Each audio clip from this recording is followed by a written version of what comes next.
Singhu border पर निहंगों ने जिस युवक लखबीर पर गुरु ग्रंथ साहिब की बेअदबी का आरोप लगाकर उसकी हत्या कर दी, वह नशे का आदी था। 36 वर्षीय लखबीर उर्फ टीटू पंजाब के तरनतारन जिले के गांव चीमा का रहने वाला था। वह गांव में अपनी मृतक बुआ के घर अपनी बहन और भतीजी के साथ रह रहा था।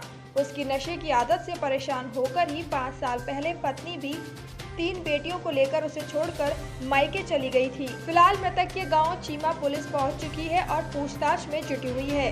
वह गांव चीमा में रह रहा था, लेकिन मूल रूप से गांव कलश नजदीक सराय अमानत खां का रहने वाला था। पिता का नाम दर्शन सिंह था, जिनकी तकरीबन 6 साल पहले ही मौत हो चुकी है। नशे की लत से परेशान होकर उसकी पत्नी ने उसे छोड़ने का फैसला किया और अपनी तीनों बेटियों को लेकर वह मायके चली गई। इसके बाद टीटू अपनी बुआ महेंद्र कौर के घर पर आकर रहने लगा। टीटू की बहन राज कौर ने बताया कि उसके पति मंगा की मौत तकरीबन 10 साल पहले हो चुकी है। पति की मौत के बाद से ही वह बुआ के पास आकर रह रही थी। 5 साल पहले भाई टीटू की पत्नी भी छोड़कर चली गई और वह गांव चीमा में आकर रहने लगा। इतना कुछ होने पर भी टीटू ने नशे को नहीं छोड़ा। घर का सामान बेच कर वह नशा करता था।